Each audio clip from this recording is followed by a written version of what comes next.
Bismillahirrahmanirrahim. Alhamdulillahirabbil alamin wassalatu wassalamu ala nabiyyina Muhammadin wa ala alihi wa ashabihi wa man tabi'ahum bi ihsan ila yaumil amma ba'd. Ikhwan fi din rahmati fillah rahimani wa rahimakumullah. Kita lanjutkan pembahasan di sesi 2 ini tentang adab. Ya, setelah kita membahas adab kepada Allah Subhanahu wa taala, maka yang berikutnya adalah al-adabu ma'a Rasulillah sallallahu alaihi wasallam. Ya, adab seorang muslim kepada Rasulullah sallallahu alaihi wasallam. Nanti sebagian nanti akan saling berkaitan ya. Kalau di pertemuan pertama kita membahas dari sisi akidah. Akidah i'tiqad, ya, perkara i'tiqadiyah, perkara keyakinan. Tapi kalau yang sesi kedua ini adabnya. Ya, sisi titik beratnya berbeda. Jadi sisi adabnya kalau yang di sesi yang kedua ini. Nah, maka seorang muslim memiliki kewajiban untuk beradab kepada Rasulullah Shallallahu Alaihi Wasallam. Kalau kita dengan manusia biasa saja, begitu kurang adab, itu langsung menimbulkan celaan, ya, menimbulkan konsekuensi sosial. Ada seseorang yang mungkin tidak menjaga norma-norma sosial, norma masyarakat, ya tentu akan melahirkan cibiran-cibiran, ya hujatan, bahkan hujatan di tengah-tengah masyarakat, ya itu kan. Nah, misalnya ada seorang pemimpin wilayah,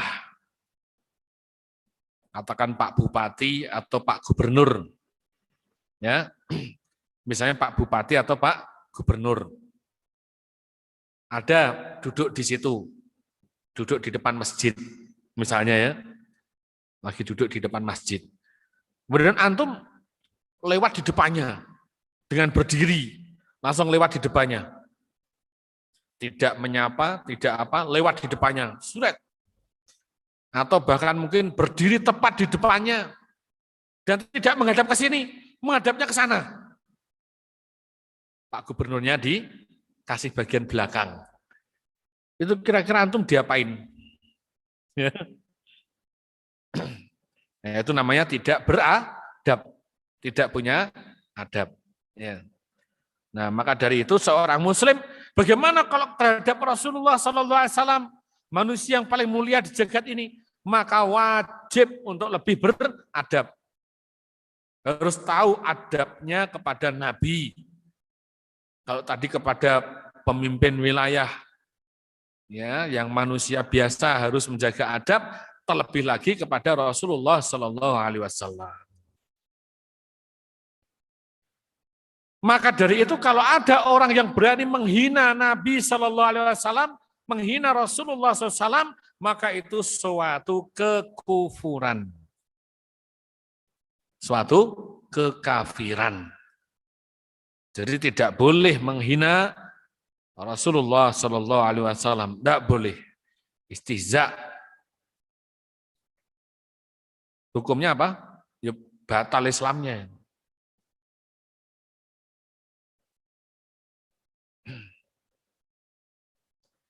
Maka dari itu, Allah Ta'ala qad aujaba lahul adaba alaihi salatu wassalam ala kulli mu'minin wa mu'minatin. Wajib hukumnya.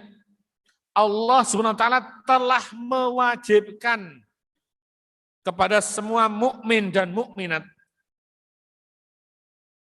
untuk beradab kepada Nabi Shallallahu Alaihi Wasallam.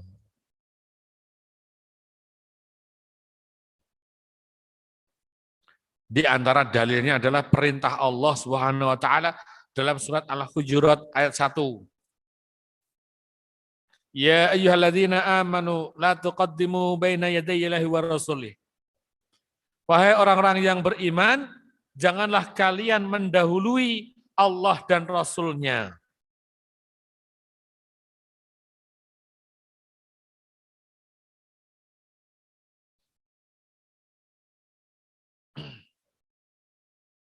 Ini suatu adab. Nah, kebanyakan manusia yang tidak mau mentaatinya tentu dikatakan tidak beradab, tidak boleh mendahului ketetapan Allah dan Rasul-Nya, malah mengingkari, malah menyelisihi.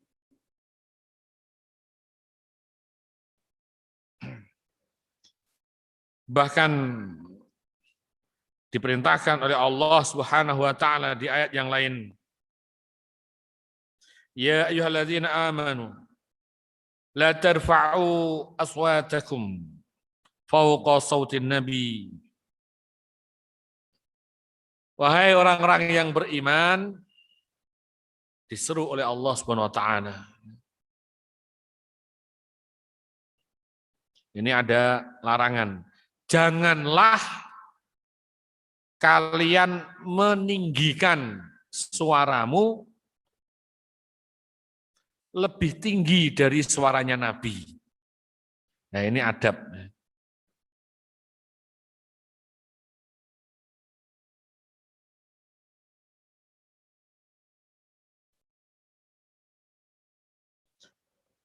Wala tajharu lahu bil qawli kajahri ba'dikum li ba'din. Dan jangan mengeraskan suara. Artinya janganlah berkata kepada Nabi itu dengan suara yang keras. Sebagaimana kerasnya suara kalian terhadap sesama kalian. Jadi kalau kita ngomong kepada teman, ya, kepada ya orang-orang biasa begitu, itu tidak boleh dianggap sama tatkala kita ngomong kepada Rasulullah Shallallahu Alaihi Wasallam. Ya, ini di antara adab. Ya. Terus kalau melanggar adab itu apa ancamannya? Nah, ini ancamannya. Antahbatu amalakum wa antum la tash'urun. Supaya tidak terhapus amalan kalian. Sedangkan kalian tidak menyadari. Agar tidak terhapus amalan kalian. Yang bisa menghapus amalan ini apa? Apa yang bisa menghapus amalan? Kekufuran itu. Tidak boleh.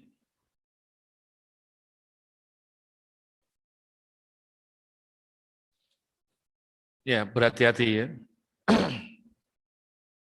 Apalagi kalau sampai ada yang berani mengolok-olok menghina Nabi Shallallahu Alaihi Wasallam. Itu suatu kekufuran yang nyata.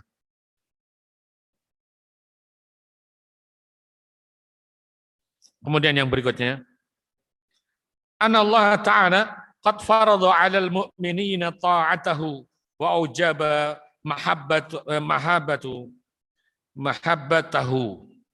wa aujaba mahabbatahu.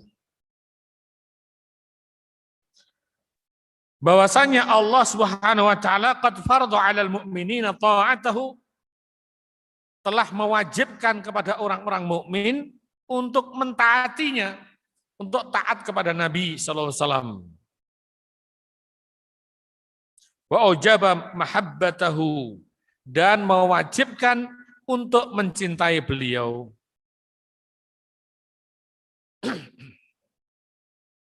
Jadi wajib bagi seorang muslim, seorang mukmin untuk taat kepada Nabi sallallahu alaihi wasallam dan mencintainya.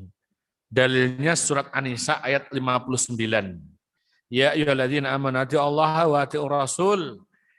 Hai orang yang beriman, taatilah Allah dan taati Rasul. Perintah Allah Subhanahu wa taala ya untuk mentaatinya. Maka hukumnya wajib. Tadi beberapa dalil ancamannya sudah kita sebutkan ya di pertemuan yang pertama. Kemudian Allah firmankan, "Wa ma taqumur rasul fakhudhuhu wa man nahakum anhu fantahu."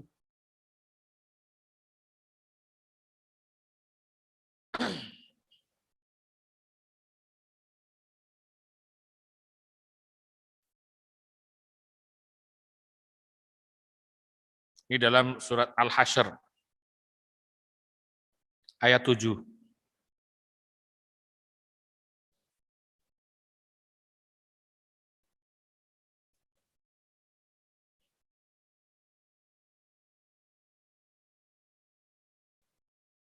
Apa yang diberikan Rasul kepada kalian, maka terimalah. Dan apa yang dilarangnya bagi kalian, maka tinggalkanlah.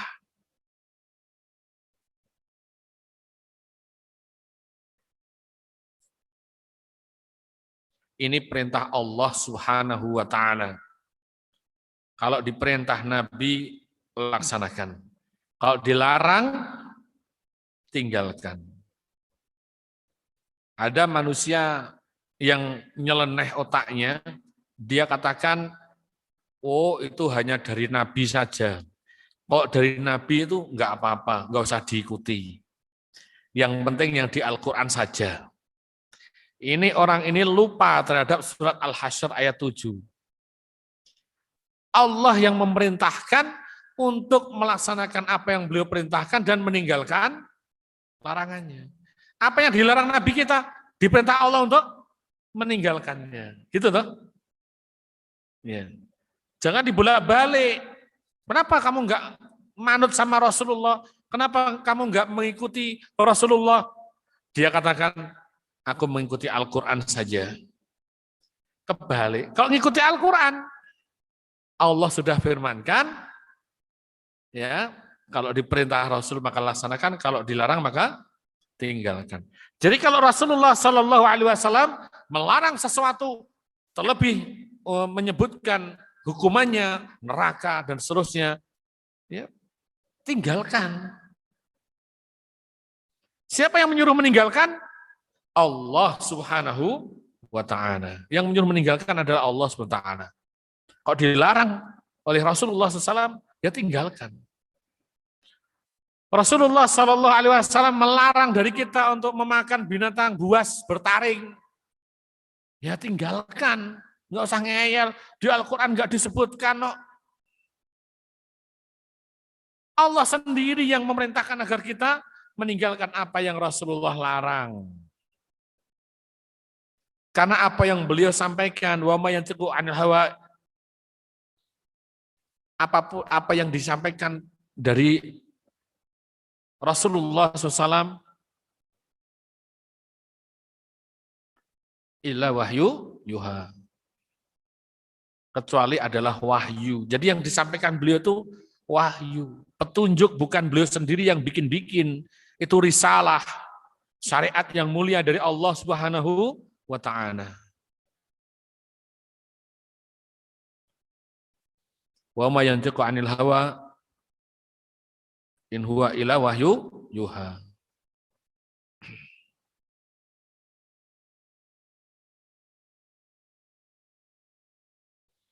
Jadi apa yang keluar dari lisannya Muhammad itu bukan dari hawa nafsunya. Itu adalah wahyu. Maka tatkala Abdullah bin Amr radhiyallahu anhu mencatat apa yang beliau sabdakan, itu oleh orang-orang Quraisy dikatakan, Muhammad itu manusia biasa, bisa benar, bisa salah, bisa marah, bisa ridho. Ya, enggak usah kamu catat. Kemudian disampaikan kepada Rasulullah SAW, beliau sambil berdiri memerintahkan, uktub, tulis. Sesungguhnya yang keluar dari lisanku ini adalah al-haq. Dan Allah firmankan dalam surah An-Najm itu, wa ma yantiqu 'anil hawa in huwa illa wahyu yuha.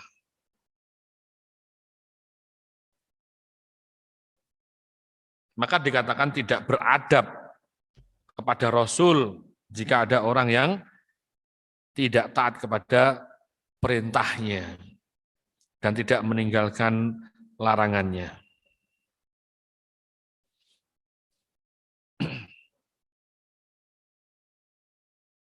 Kemudian yang berikutnya,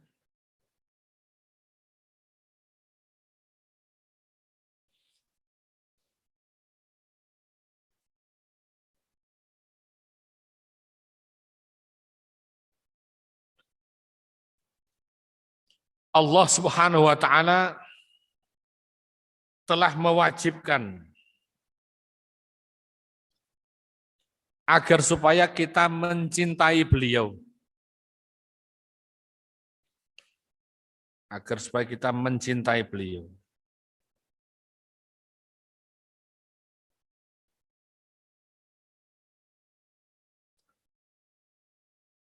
Dan ini dinyatakan langsung oleh Rasulullah Sallallahu Alaihi Wasallam di dalam sabdanya, la yu'minu ahadukum hatta kuna ahabba ilaihi min waladihi wa walidihi wa nasi ajma'in.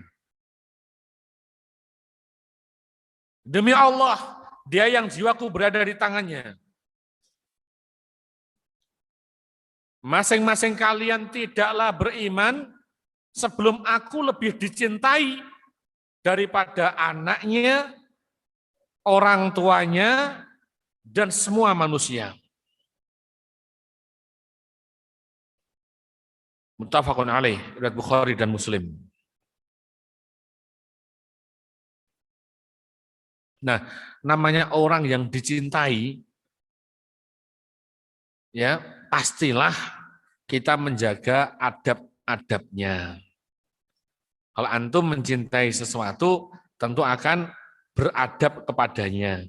Kalau mencintai orang tua kita, tentu kita akan beradab kepada orang tua. Jadi kalau ada orang yang ngaku di lisannya mencintai Rasul, tapi yang dikerjakan adalah justru menyelisih perintahnya, atau bahkan dia berbuat yang jelas-jelas dilarang oleh Rasulullah SAW, berarti cintanya dusta, cinta palsu.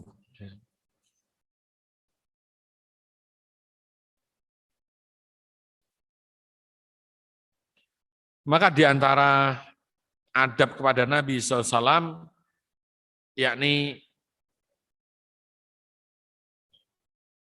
meneladani, yang pertama ya, yang pertama dan terpenting ini meneladani dan mengikuti beliau.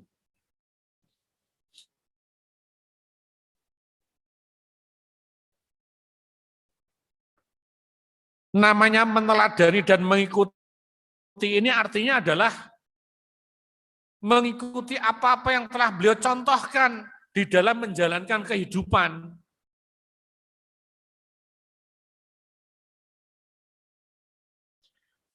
Jadi kalau pengen selamat, pengen hidupnya sukses, dunia dan akhirat, nyontoh siapa? Nyontoh cara hidupnya Rasulullah Sallallahu Alaihi Wasallam. Ya kalau berkaitan dengan masalah mursalah, berkaitan dengan teknologi, berkaitan dengan peralatan yang tidak mungkin di zaman Nabi Sallallahu Alaihi Wasallam itu ada, ya tentu tidak masalah itu yang dimaksud. Yang dimaksudnya adalah dalam menjalankan kehidupan. Artinya di zaman Rasulullah SAW belum ada handphone, belum ada komputer. Rasulullah tidak pakai komputer, Rasulullah tidak pakai HP. Ya udah sekarang kita tidak boleh pakai HP. Ya bukan begitu. Rasulullah tidak pakai motor, berarti kita tidak usah pakai motor. Rasulullah pakai unta, berarti kita pakai unta. Bukan begitu. Yang dimaksudnya adalah syariat yang kita contoh dalam menjalani kehidupan kita ini agar selamat di dunia dan akhirat. Tuntunannya itu yang dimaksud. Bukan peralatan. Kalau peralatan-peralatan teknologi yang memang itu ya luas cakupannya, dan Rasulullah SAW telah sabdakan, idza kana syai'un fi amri dunyakum wa antum a'lamu bih. Jika itu urusan dunia kalian, kalian tuh lebih tahu tentangnya.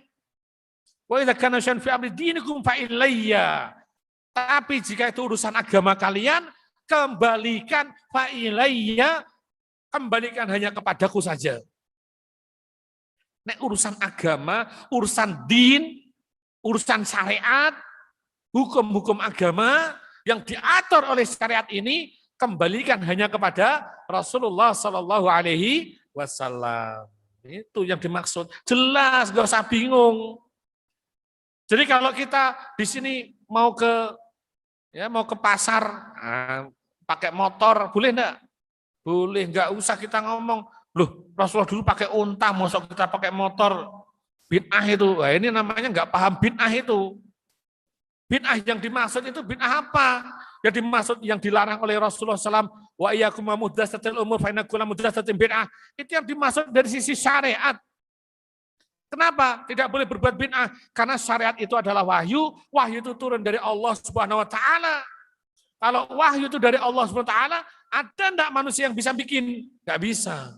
Wahyu itu dari Allah Subhanahu wa taala. Allah turunkan salat, caranya seperti ini. Ya wes itu dikerjakan. Enggak boleh bikin aturan sendiri. Saya sholatnya menghadap ke timur. Saya enggak usah baca Al-Fatihah. Terus mau apa?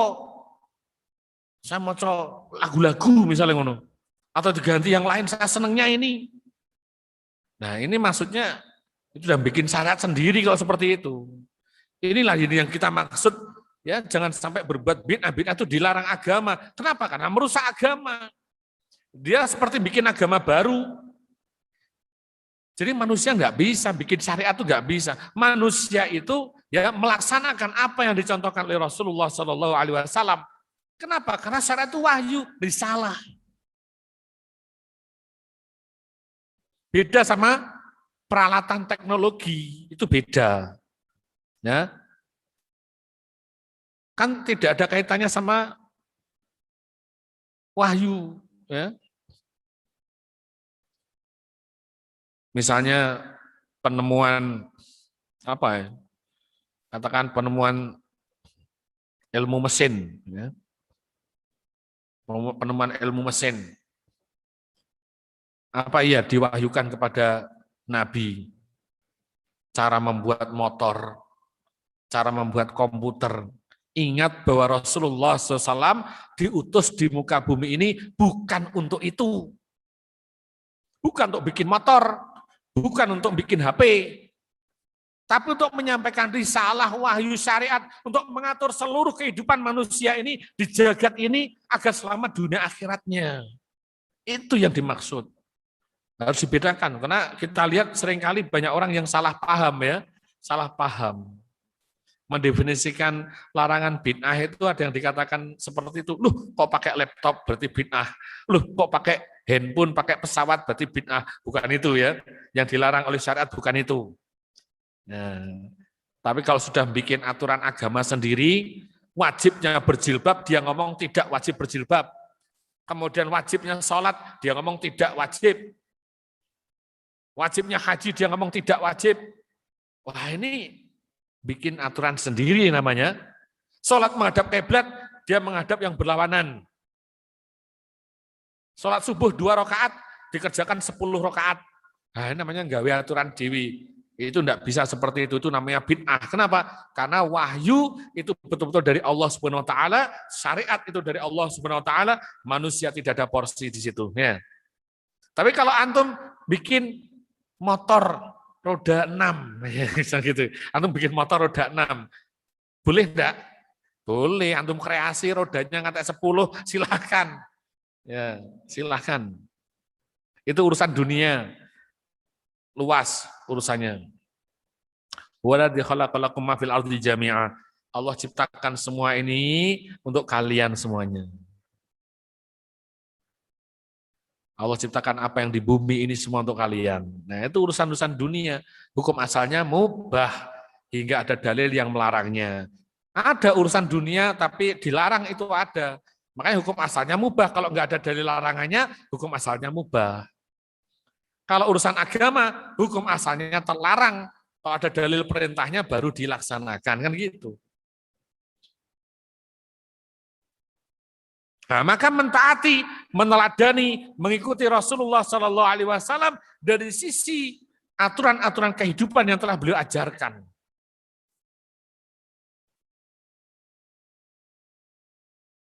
Kemudian yang kedua, adab kita kepada Nabi SAW. maka wajib bagi kita untuk mencintai, menghormati, dan memuliakan beliau di atas semua makhluk. Di atas semua makhluk. Kemudian yang ketiga, adabnya mencintai siapa saja yang beliau cintai. Dan memusuhi siapa saja yang beliau musuhi. Mencintai apa saja yang beliau cintai. Memusuhi apa saja yang beliau musuhi. Menyukai atau menyenangi apa-apa yang beliau senangi. Dan kita pun marah terhadap apa saja yang beliau murkai.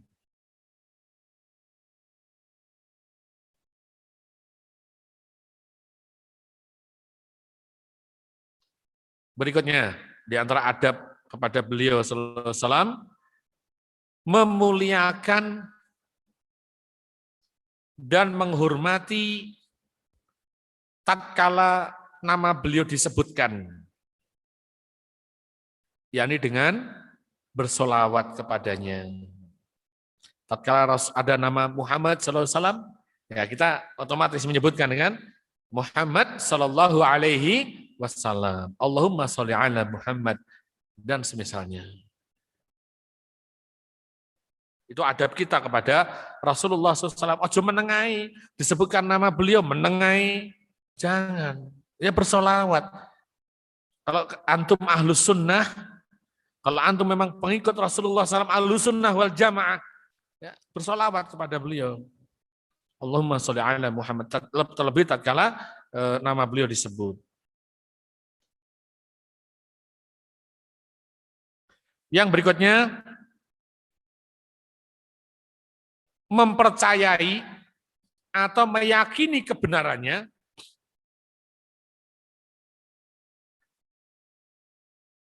terhadap semua khabar, semua berita yang sahih yang datang dari beliau, yang sahih, dengan peringatan yang sahih. Jadi semua urusan, entah urusan dunia maupun urusan agama, baik urusan itu nyata tampak oleh panca indera kita, tampak terlihat, ataupun yang tidak tampak, atau perkara yang gaib sekalipun, maka harus meyakininya, harus percaya. Yang berikutnya,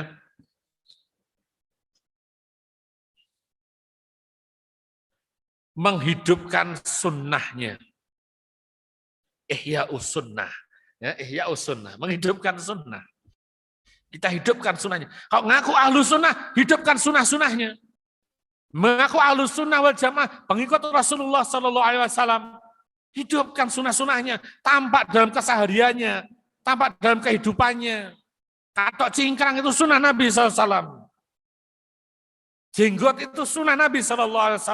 Jangan kebalikan, benci apa yang beliau sunnahkan, kebalik itu. Dalil-dalil jelas kok.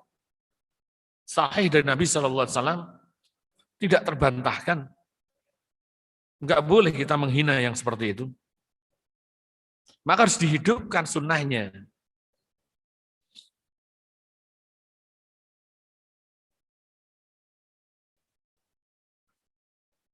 Maka yang dimaksud mencintai yang beliau cintai. Beliau mencintai para sahabat, ya kita mencintai para sahabat. Kita ikuti jalan mereka.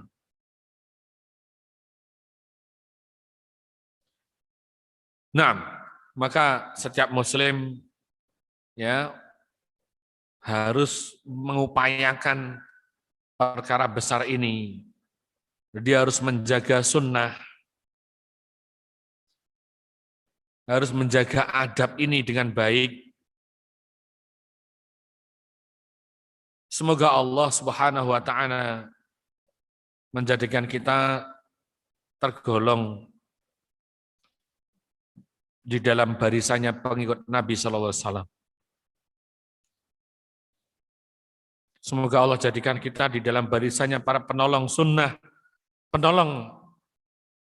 Nabi Sallallahu Alaihi Wasallam di zaman yang seperti ini. Dan semoga kita dijadikan dalam golongannya pembela beliau tatkala beliau dihinakan, yakni dengan mengagungkan, dengan menjalankan sunnah-sunnahnya di dalam kehidupan kita. Dan semoga Allah SWT memudahkan kita dalam melaksanakan ketaatan-ketaatan kepadanya, dan kita tidak dihalangi dari syafaatnya. Wallahu a'lam bishawab. Assalamualaikum warahmatullahi wabarakatuh.